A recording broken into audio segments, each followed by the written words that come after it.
The doctor stared at my wife's ultrasound for 2 seconds. Then his hands actually started shaking like he'd seen something he wasn't supposed to see, and in a voice that didn't match the calm medical room at all, he whispered, "You need to leave, sir, right now.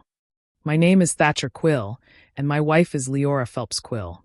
And until that moment, I thought this appointment was going to be one of the happiest days of my life. We'd been trying for a baby, or at least that's what I believed, and Leora had been glowing for weeks. Sweet, affectionate, suddenly gentle in ways I hadn't felt since our first year of marriage. She was the one who insisted I come to this particular clinic, not our usual one, and she was the one who held my hand in the waiting room like she was trying to convince the world we were solid. The nurse, Maris Cade, called us back, and everything felt normal at first: clipboard questions, blood pressure, small talk that meant nothing. Then the ultrasound gel hit Leora's stomach, the lights dimmed slightly, and the screen came alive with blurry shapes that I couldn't immediately translate. I remember the doctor, Dr. Evander Klein, smiling politely when he walked in, then watching that smile fade the longer he looked. His eyes moved from the screen to Leora's face, then to my face, then back to the screen again, like his brain was trying to solve a problem in real time. Leora's grip tightened on my fingers, and she laughed nervously and said, "Is everything okay?" Dr. Klein didn't answer her. He zoomed in, adjusted something, leaned closer, and that's when his hands began to tremble. Not dramatic shaking, small, controlled tremors, like adrenaline was fighting professionalism. Then he turned his head toward Maris and said, "Can you step out with Mrs. Phelps Quill for a moment?" Leora's eyes widened, and she said, "No, he stays." Dr. Klein swallowed and looked at me with an expression I'd only ever seen on people delivering bad news. "Sir," he said quietly, "I need you to leave the room. Please." I felt my throat go dry because doctors don't beg unless they're scared of what comes next, and when I asked why, he didn't explain. He just repeated it, firmer this time, as if he was trying to protect someone from something. I didn't know if he was protecting Leora from me, or protecting me from Leora, or protecting himself from what he was about to reveal. But I saw Leora's face, and in that split second, she wasn't glowing anymore. She was calculating.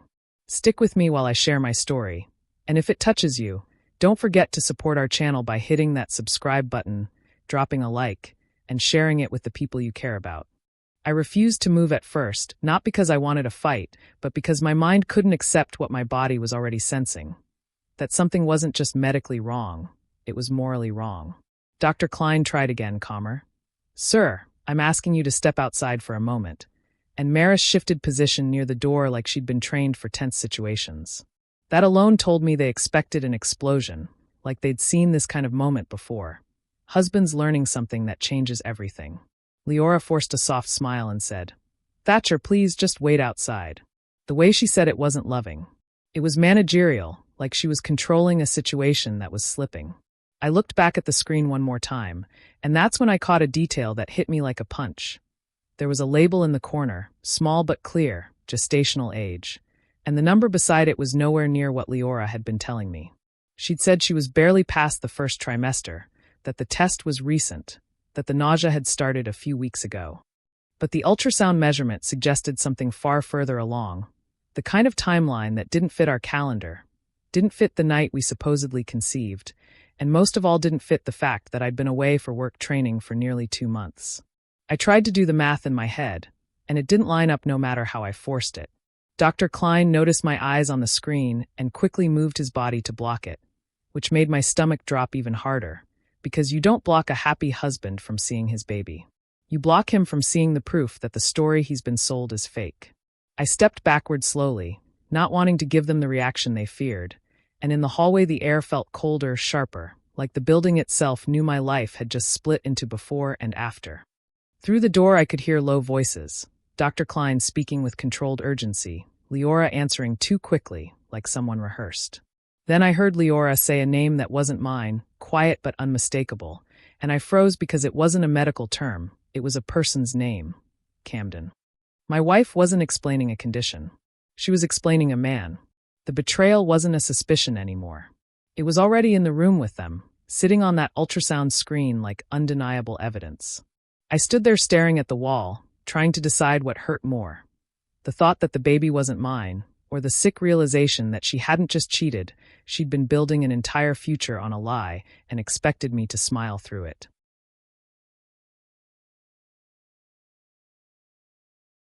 After what felt like an hour, but was probably 5 minutes, Dr. Klein stepped into the hallway and closed the door behind him carefully, like he didn't want sound leaking out in either direction.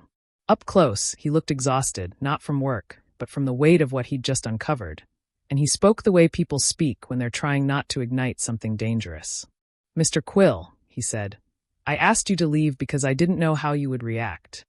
That sentence alone made my chest tighten, because it confirmed the fear in the room had been about violence, about men snapping, about scenes in clinics that staff never forget. I told him quietly, "I'm not here to hurt anyone. I just need the truth." He nodded once, relieved but still tense, and then he said it in the most professional way possible, like he was reading from a rule book for moments like this. "The pregnancy is significantly further along than what was stated on the intake form," he said. "The dating measurements don't match the timeline your wife provided." I felt my hands go numb. I asked, "How far?" And he hesitated, then gave me the number, and in my head I watched the weeks rewind like a clock revealing the exact point I didn't belong. It landed during a period when Leora had told me she was visiting her sister out of state, a trip I hadn't questioned because trust was normal in a marriage. Or at least I thought it was. I asked Dr. Klein why his hands had been shaking, and he exhaled like he'd been holding his breath for years. "Because," he said, choosing his words carefully, "your wife panicked when I explained the discrepancy. She started asking how to fix the date on the report. She asked if we could print a different summary. She asked what you would be able to see." My throat tightened, not from grief but from rage that tried to rise and found nothing to grab onto because the betrayal was so clean, so clinical, so shameless. This wasn't a mistake. This was an attempted cover-up in a medical office, using a baby as a prop. I asked the question I'd been avoiding. "Is the baby mine?" Dr. Klein didn't answer directly. Doctors can't guess paternity from an ultrasound, but his eyes told me everything he legally couldn't. He said, "I can only tell you the medical facts and the timeline." And the timeline had already sentenced the truth. Before I could speak again, the door opened and Leora walked out with a smile that didn't reach her eyes. And in that moment I understood I wasn't standing beside my wife anymore. I was standing across from a stranger who had been wearing my marriage like a costume.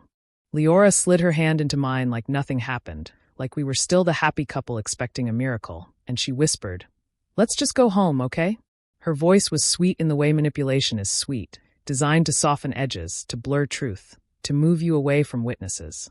I looked at her, and for the first time I saw how strategic she was being, how she wanted privacy more than comfort. And that's when I made a decision that surprised even me. I nodded. I didn't confront her in the hallway. I didn't shout. I didn't accuse her in front of the staff. I played along because suddenly I realized something important. If she was willing to rewrite medical paperwork, she was willing to rewrite the story of me too. If I exploded, she could paint me as unstable. If I begged, she could paint me as weak. If I threatened, she could turn me into the villain and herself into the victim. So I did the one thing she didn't expect. I stayed calm. I held the car door for her. I drove like a normal husband. I even asked if she wanted food, and she looked at me with cautious relief, like her plan was still alive. But inside, I wasn't calm. I was collecting pieces. The name I heard, Camden, wasn't just a clue. It was a key. The date discrepancy wasn't just betrayal. It was proof. The clinic staff's fear wasn't about me. It was about what they'd seen from people like Leora when lies get exposed. When we got home, she went straight to the bathroom and locked the door, and I heard her making a call in a rushed whisper. I didn't press my ear to the door. I didn't need to. I already knew what was coming. She was going to coordinate the next lie, the next move, the next version of reality where she got everything she wanted and I quietly disappeared. I sat on the couch, stared at the wall, and decided that if she wanted to play a game of timelines and stories, then fine, because I wasn't going to win by yelling. I was going to win by letting her reveal exactly who she was, then stepping aside at the perfect moment, so the truth hit her harder than any argument ever could. And as I listened to her whisper behind that locked door, I understood one thing with absolute certainty. The real betrayal wasn't that the baby might not be mine. The real betrayal was that she thought I was so blind, so desperate to be a father, that I'd accept any lie as long as it came wrapped in hope. That night I didn't sleep, not because I was pacing or raging, but because my mind kept looping back to the same quiet detail that had slipped out at the clinic, Camden. A name said like it belonged in our life, like it had already been spoken 100 times in private. Leora moved around the house acting gentle, asking if I was okay, touching my arm in those careful little ways that usually mean comfort, but now felt like she was checking whether her lie had landed. When she finally went to bed, I sat at the kitchen table and did what I'd never done in our marriage. I reviewed everything with suspicion.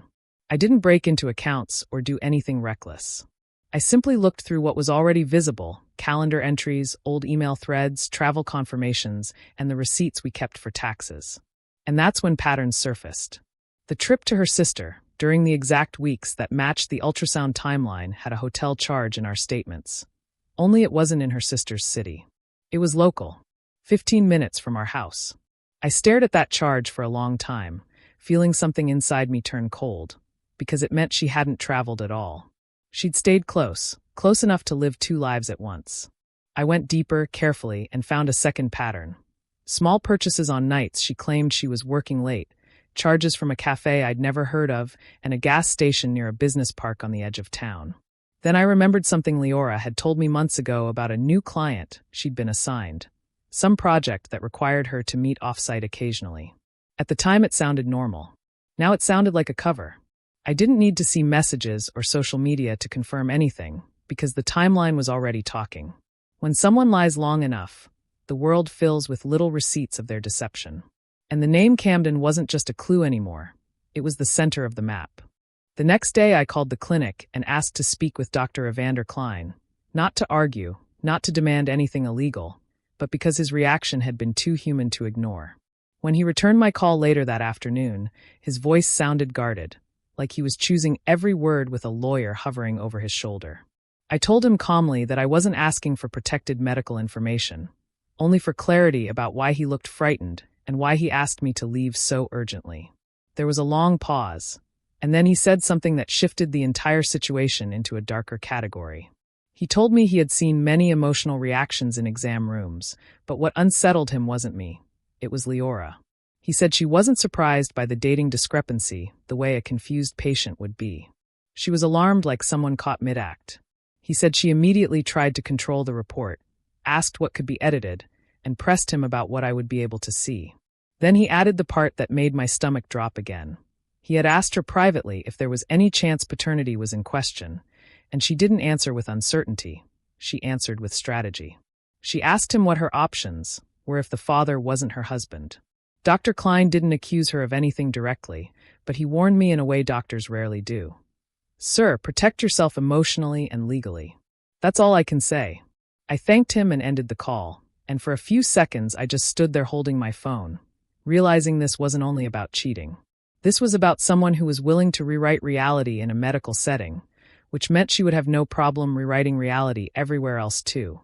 At home, with friends, in court, wherever the story needed to change to benefit her.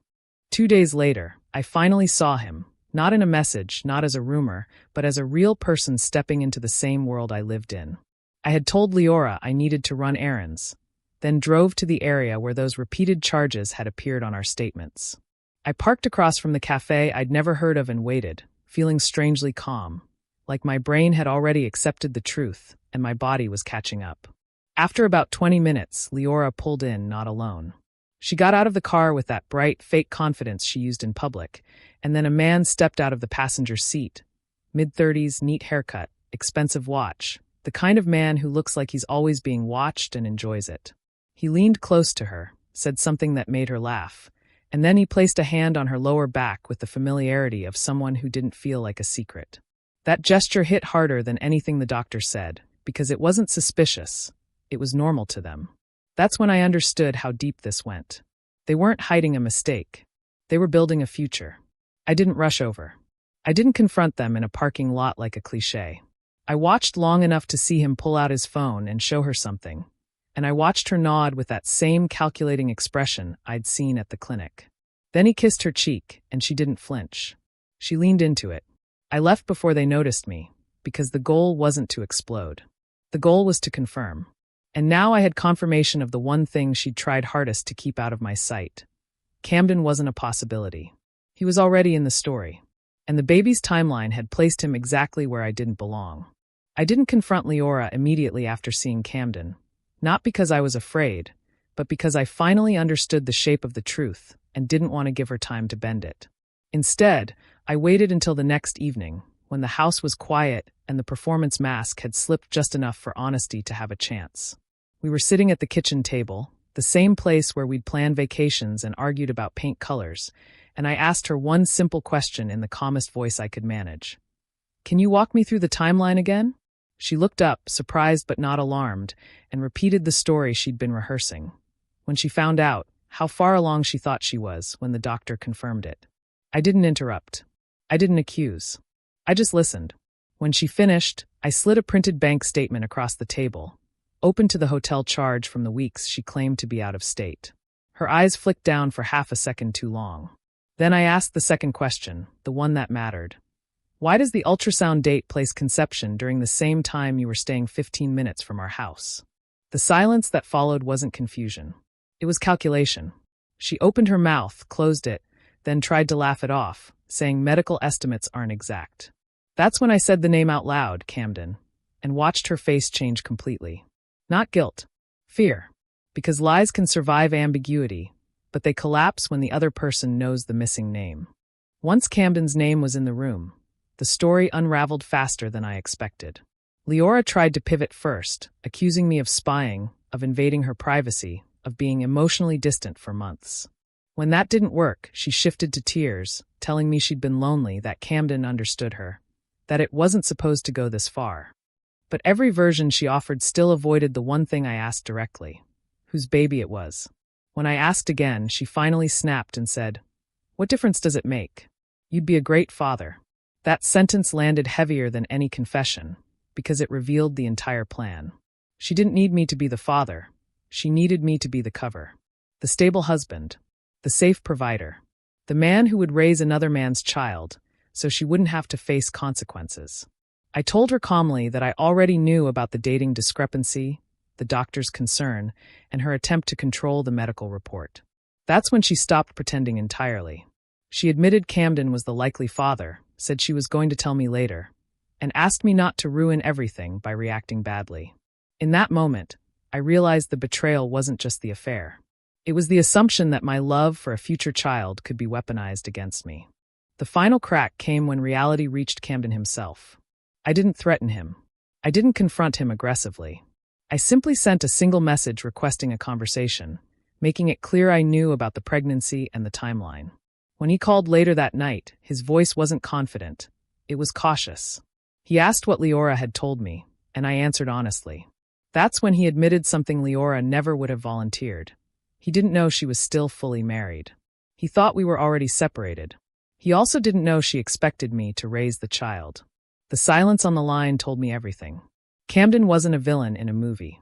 He was a man realizing he'd been handed a future built on lies that weren't his. Within days, he pulled away from her, not dramatically, just decisively. He didn't want legal complications, moral weight, or a story that began with deception. When Leora realized Camden wasn't stepping into the role she'd imagined, panic replaced confidence. Her plan had depended on two men believing two different versions of the truth, and now neither version was holding. I didn't scream when it ended. I didn't throw things. I quietly contacted a lawyer, documented everything, and began the process of separation with facts instead of fury. Leora tried to apologize then, not out of remorse, but out of fear. Fear of being alone with the consequences she'd built. I didn't hate her. I didn't need to. Hatred keeps you tied to someone who no longer deserves space in your life. What I felt instead was clarity. The doctor's shaking hands hadn't been about medical shock. They'd been about witnessing someone willing to rewrite reality at any cost. I walked away knowing the truth in full, not guessing, not doubting, not wondering what might have been. I lost a marriage, but I didn't lose myself, my integrity, or my future. And the strangest part was this. The moment I stopped trying to save the lie, my life became quieter, cleaner, and more honest than it had been in years. The ultrasound didn't just reveal a pregnancy. It revealed the truth. And once the truth is visible, walking away isn't weakness. It's the only form of strength that actually lasts.